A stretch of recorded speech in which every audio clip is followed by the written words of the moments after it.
स्वामी पाई पछे नर्क जीवे आउ नर्क कहीं स्त्री जीव स्त्री थाउ थाउ स्वामी जदि ता जीवन को नर्क जंत्रणामय कर दिए ताहले स्त्री करिब तो करिब कौन।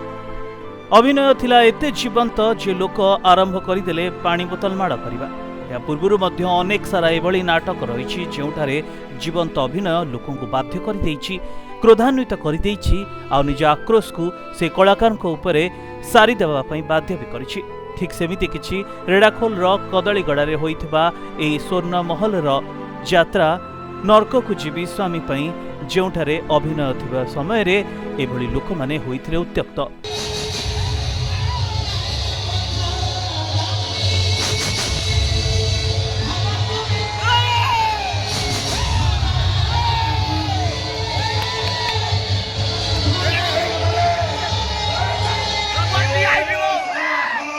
देखंतु किभली भाबरे उड़ीथिला बोतल परे बोतल भर्ती हो जाइथिला बोतल एई मंच उपरे आ जहाको परिष्कार करबा पई परवर्ती समय रे किछि पिला अखा नहीं आस्थिले आ से अखा फूल भी हो जाइथिला।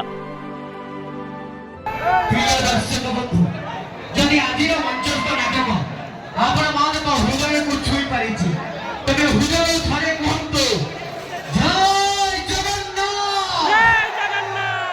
एवं यह परे पुणी नाटक आरंभ होइथिला। तेबे नाटकर एक सीन रे एभली किछि उत्त्यक्त हो जाइथिले दर्शक।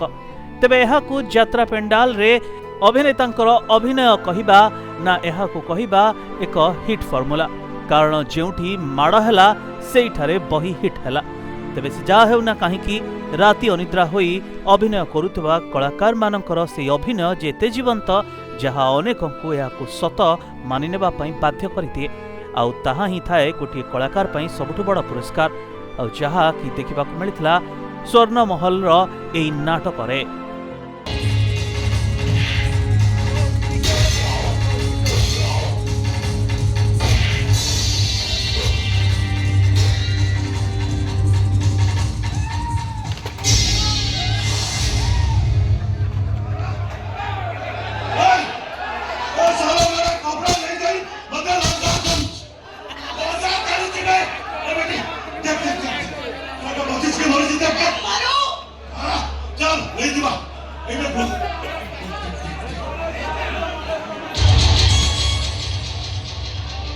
ब्यूरो रिपोर्ट प्रतिदिन टीवी।